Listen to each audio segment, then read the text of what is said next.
కూటమి ప్రభుత్వం ప్రతిష్టాత్మకంగా చేపట్టిన సుపరిపాలన తొలి అడుగు కార్యక్రమాన్ని ప్రొద్దుటూరు ఎమ్మెల్యే నంద్యాల వరదరాజులరెడ్డి ఆదేశాల మేరకు శుక్రవారం ఉదయం గోపవరం పంచాయతీ పరిధిలోని ఆచార్యుల కాలనీ శ్రీ వీరబ్రహ్మేంద్ర స్వామి ఆలయ పరిసర ప్రాంతాలలో మాజీ ఎంపీపీ టీడీపీ నాయకులు నంద్యాల రాఘవరెడ్డి, మాజీ ఎమ్మెల్సీ బచ్చల పుల్లయ్య ఆధ్వర్యంలో నిర్వహించారు. ఈ కార్యక్రమంలో యువ నాయకులు బచ్చల వీర ప్రతాప్, కొత్తపల్లి పంచాయతీ సర్పంచ్ కూనిరెడ్డి శివచంద్రారెడ్డి, పలువురు కౌన్సిలర్లు పాల్గొనగా కూటమి ప్రభుత్వం అందిస్తున్న సుపరిపాలనపై అలాగే ప్రవేశపెట్టిన సంక్షేమ పథకాల అమలు గురించి ప్రజలను అడిగి తెలుసుకున్నారు. రానున్న రోజుల్లో మరికొన్ని సంక్షేమ పథకాలు ప్రజలకు అందరూ ఉన్నట్లు, అలాగే ఆగస్టు 15వ తారీఖు నుంచి మహిళలకు ఉచిత ఆర్టీసీ బస్సు ప్రయాణ సౌకర్యం రాష్ట్ర ప్రభుత్వం కల్పించనున్నట్లు ప్రజలకు తెలియజేశారు. కార్యక్రమంలో పెద్ద ఎత్తున టీడీపీ నాయకులు, వార్డు మెంబర్లు, క్రియాశీలక కార్యకర్తలు, ప్రజలు పాల్గొన్నారు.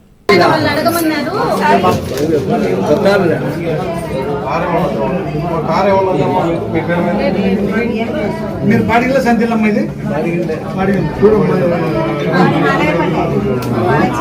ఆడేమన్నా పడిందా వీళ్ళంతా ఇవాడలే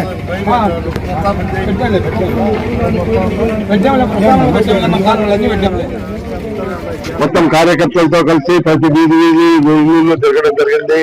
అందరూ కూడా ప్రభుత్వం పైన బాగా అవగాహనతో, మంచి సదుద్దేశంతో ప్రభుత్వం మీద మంచి పరిపాలన, బాగా సుపరిపాలన అందిస్తున్నారు అనేటువంటి అభిప్రాయం సంపూర్ణంగా వ్యక్తమవుతా ఉంది.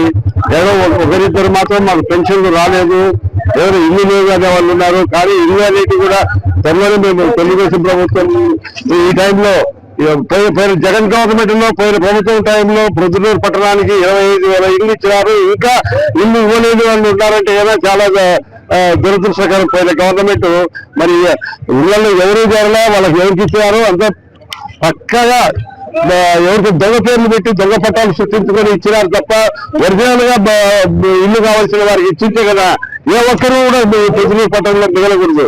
అట్లాంటి ఇప్పుడు ఇక్కడ ఉన్నటువంటి ఆచార్యుల కాలనీలో మా దృష్టికి ఒక 3-4 వచ్చినా అయ్యా మాకు ఇల్లు ఇవ్వలేదని చెప్పి, మరి ఎందుకు మరి వాళ్ళకి ఆ గవర్నమెంట్ లో మరి ఎందుకు ఇల్లు రాలేదో మాకైతే అర్థం కావడం లేదు. వెరిఫై చేస్తే అంతా కూడా పక్క డూప్లికేట్ గా తయారయ్యేటుంది. జగన్ యొక్క పక్క గృహ సముదాయం గురించి ఇవన్నీ కూడా ఎంక్వైరీ పెట్టిస్తాం. తర్వాత ఇప్పుడు 5 ఏళ్ల కాలంలో ఇక్కడ మొదటి రోడ్డులో కాలువ మురుగు కాలువ రోడ్డు మీదకి మురుగు నీళ్ళు వస్తాడా, ఇంతవరకు వాళ్ళు ఆ 5 ఏళ్ల పరిపాలన మురుగు కాలువను తీయలేకపోయినారు. మా దృష్టికి ఈరోజు వచ్చింది కాబట్టి త్వరలోనే ఒక 2-3 నెలల కాలంలోనే వాళ్ళకి అటువంటి ఆ ఇబ్బందిని, ఆ మురుగు రోడ్ల మీద పారకుండా చేయగలుగుతామని చెప్పి వాళ్ళ ప్రజలకు హామీ ఇచ్చినాం. హామీ ఇచ్చిన మేరకు వెంటనే పని మొదలు పెట్టి చేయిస్తామని చెప్పి అందరికీ తెలియజేసుకుంటూ, సమూలంగా తెలియజేసుకుంటూ, రేపు కుమ్మరికొట్టాల 2వ వార్డు సార్ 40వ వార్డు కుమ్మరికొట్టాలలో రేపు ఈ 4వ రోజు మొదలు పెట్టడం జరుగుతుంది. అందరూ కార్యకర్తలు గారు ఆ కుమ్మరికొట్టాల 40వ వార్డుకు హాజరు కావాల్సిందిగా కోరుకుంటూ సెలవు తీసుకుంటారు. చంద్రబాబు నాయుడు గారు అదేవిధంగా కూటమి ప్రభుత్వం వచ్చి దాదాపుగా 1 సంవత్సర కాలం దాటింది. ఈ సంవత్సర కాలంలో సుపరిపాలన తొలి అడుగు అనేటువంటి ఒక స్కీమ్ కింద నియోజకవర్గంలో ఉన్నటువంటి ప్రతి ప్రాంతాన్ని కూడా తెలుగుదేశం నాయకులతో చేయడం జరుగుతుంది. అందులో భాగంగానే ఈ రోజు 3వ రోజు గోపవరం పంచాయతీలో ఉన్నటువంటి ఆచార్య కాలనీలో ఉన్నటువంటి ఇక్కడ ఒక పెద్ద కమిటీ ఉంది. ఆచార్య కాలనీలో తెలుగుదేశం పార్టీకి సంబంధించి ఆ కమిటీ ఆధ్వర్యంలో ఈ రోజు వచ్చేసి నంద్యాల రాఘవరెడ్డి గారు, ఆనంద భార్గవరెడ్డి గారు, అదేవిధంగా మిగతా పెద్దలందరూ కూడా ఇక్కడ ఉన్నటువంటి వాళ్ళందరూ కూడా ఇక్కడ చేయడం జరుగుతుంది. మేము తిరిగినప్పుడు మేము గమనిస్తూ ఉన్నాం, ఏవైతే చంద్రబాబు నాయుడు గారు హామీలు ఇచ్చినారో హామీలలో కొన్నింటిని నెరవేర్చడం జరుగుతూ ఉంది. అందులో ముఖ్యంగా మేమైతే కొంతమంది దగ్గర పోయినప్పుడు పెన్షన్ ఎంత వస్తుందమ్మా అంటే 4,000 వస్తుందని చెప్పారు. అంతకుముందు ప్రభుత్వంలో వచ్చేసి 3,000 రూపాయలు ఉండింది. ఆ 3,000 రూపాయలు వచ్చేసి ఇప్పుడు 4,000 రూపాయలు పెంచడం జరిగింది. 4,000 మీకు వస్తుంది కదా అని చెప్పి అడిగినప్పుడు 4,000 కదా మా దగ్గరకు వచ్చింది, మొట్టమొదటిలో 7,000 మాకు ఇచ్చారని కూడా వాళ్ళు ఆనందంగా స్పష్టంగా చెప్పడం జరుగుతుంది అన్నమాట. మరి ఒకసారి మనం గమనించినట్లయితే కేవలము పెన్షన్లే కాకుండా, వికలాంగుల పెన్షన్లే కాకుండా మిగతా పెన్షన్లు సక్రమంగా వస్తూ ఉన్నాయి. అదేవిధంగా తల్లి గౌరవం స్కీమ్ కింద ఇంతకుముందు జగన్మోహన్ ప్రభుత్వంలో వచ్చేసి ఎంతమంది ఇంట్లో పిల్లలు ఉన్నా కూడా ఒకరికి ఆ స్కీమ్ వర్తింపయ్యే జరుగుతుంది. అయితే చంద్రబాబు నాయుడు గారు అదేవిధంగా కూటమి ప్రభుత్వం వచ్చిన తర్వాత వచ్చేసి పిల్లలు ఎంతమంది ఇంట్లో ఉంటే చదువుకుంటా ఉంటే అంతమంది కూడా స్కీమ్ వర్తిస్తుంది. దాంట్లో భాగంగానే చాలా మంది కూడా స్కీమ్ డబ్బులు వస్తా ఉన్నాయి. మరి ఆ విషయంలో ప్రస్తావించినప్పుడు మాకు డబ్బులు పడ్డాయి, హ్యాపీగా ఉంది. అదేవిధంగా సంవత్సరానికి ఒకసారి 3 సిలిండర్లు ఇస్తామని చెప్పినారు. కాబట్టి ఆ సిలిండర్ల డబ్బు కూడా మాకు వస్తుందని చెప్పేసి కూడా సంతోషంగా చెప్పడం జరిగింది. అదేవిధంగా ఈ స్కీమ్లే కాకుండా ఏమైతే చంద్రబాబు నాయుడు గారు ప్రతిపక్ష నాయకుడిగా ఉన్నప్పుడు చెప్పినారో అవన్నీ కూడా నెరవేర్చడం జరుగుతుంది. రేపు ఆగస్టు 10వ తేదీ నుంచి ఆడవాళ్లకు ఆర్టీసీ బస్సులు ఫ్రీ ఆర్టీసీ బస్సులు ప్రయాణం చేసేందుకు అవకాశం అయితే ఉంది. కేవలం వచ్చేసి ఒక ఆధార్ కార్డు ఆడవాళ్ళు తీసుకోగలిగినట్లయితే జిల్లాలో ఎక్కడైనా కూడా తిరిగేదానికి అవకాశం అయితే ఉంది. కేవలం ఇవే కాకుండా ఈ నెల రేపు నెలలోనే రైతు బంధు స్కీమ్ కూడా రాబోతా ఉంది.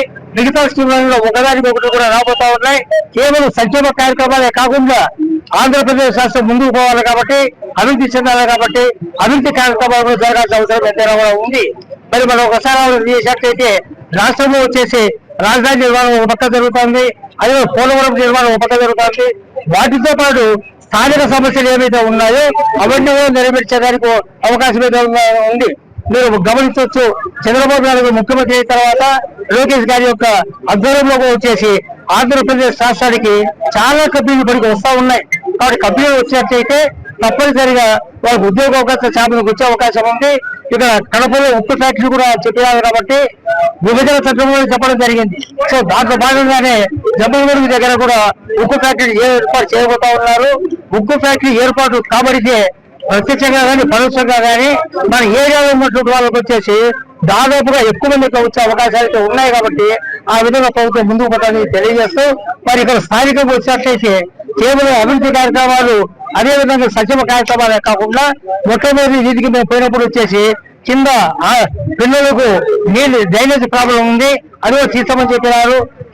ఇమీడియట్ గా సచివాలయం వాళ్ళను పంచాయతీ వాళ్ళని వచ్చేసి రమ్మని చెప్పడం జరిగింది, కొంత మాట్లాడడం జరిగింది. ఖచ్చితంగా దాదాపుగా ఒక నెల రోజుల్లో కొన్ని దాని పరిష్కారం చూపిస్తామని వాళ్ళు చెప్తా ఉన్నారు. వాళ్ళని కూడా మేము కూడా తెలియజేస్తా ఉన్నాం. ఖచ్చితంగా పిల్లలకి ఏదైతే ఇబ్బందిగా ఉందో, చుట్టుపక్కల ఉన్నటువంటి లేడీస్కి ఏదైతే ఇబ్బందిగా ఉందో వాళ్ళకి ఏమాత్రం ఇబ్బంది లేకుండా వచ్చేసి ఒక నెల లోపల అయిపోయి చేస్తామని చెప్పేసి కూడా మీ ద్వారా గోపాల గారికి తెలియజేస్తా ఉన్నాం. మరి ఈ రోజు ఇక్కడికి చాలా మంది మన వాళ్ళంతా కూడా గోపురం పంచాయతీకి సంబంధించిన వాళ్ళే కాకుండా మహిళా కార్యకర్తలు, మహిళా లీడర్లే కాకుండా బయట నుంచి కూడా అభిమానులకు వచ్చేటువంటి వాళ్ళు చాలా మంది ఉన్నారు. నంద్యాల వరదరాజరెడ్డి గారు కొద్దిగా అనారోగ్యంతో వచ్చి హైదరాబాద్ ఉండడం వలన ఆయన పిలుపు మేరకు ఈ కార్యక్రమాన్ని రాఘవరెడ్డి గారి ఆధ్వర్యంలో, బాలరెడ్డి గారి ఆధ్వర్యంలో ఏర్పాటు చేయడం జరిగింది. ఈ కార్యక్రమానికి వచ్చేటువంటి ప్రతి ఒక్కరికి కూడా పేరు పేరున ధన్యవాదాలు తెలియజేస్తున్నారు.